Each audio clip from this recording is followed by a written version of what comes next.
BMW doesn't really make mistakes, but if there's one model that doesn't sell quite as well as all the rest, it's the 5 Series GT.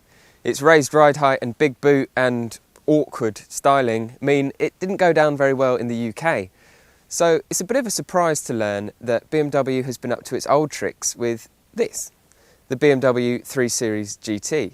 This time around, BMW is promising the 3 Series GT mixes all the practicality of the touring with the sharp handling and sleek styling of the saloon. It's longer, wider and taller than every other 3 Series, making the GT the most spacious and practical car in the range. All GTs come with an electronically powered tailgate, and this one has a fancy hands-free system where you just kick your foot under the bumper and it will open automatically. Really good for if you're carrying bags.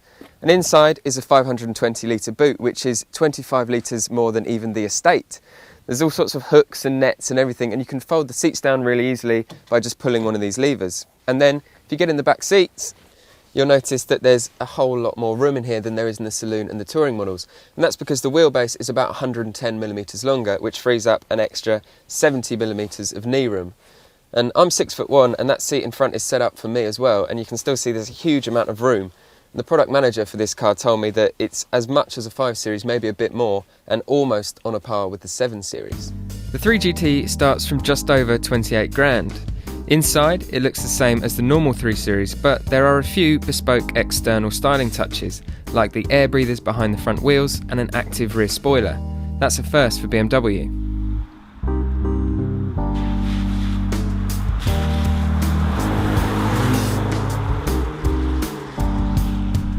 Now, don't let things like an active rear spoiler convince you that this is a real performance car. It's actually set up to be a little bit more comfortable than a standard 3 Series, and as a result it's not quite as sharp.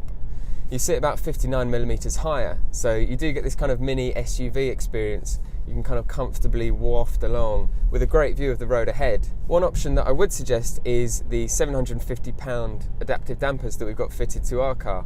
Now, if you have it in comfort mode, the suspension kind of feels more like a 5 Series or a 7 Series. It's really, really comfortable. And then you can stick it into sport mode and everything immediately sharpens up, so the steering becomes a bit heavier and more responsive, and the throttle sharpens up straight away. That's when it feels most like a 3 Series saloon, and that's a really, really good thing. But it's only about 90% as sharp.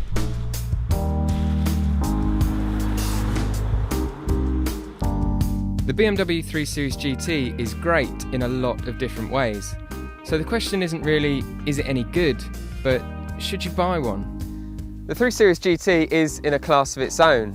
Yes, you could put forward the A5 Sportback as a competitor, but that's nowhere near as spacious. So you'll probably end up comparing the GT with the 3 Series Touring, and that's where things get a little bit tricky, because the Touring costs about £1,300 less than the GT on average. So perhaps it's better to think of the GT as more of a 5 Series, but a cheaper 5 Series. After all, it has just as much space and it's just as comfortable. And if you start to think of it like that, then the 3 Series GT really does start to make a lot of sense.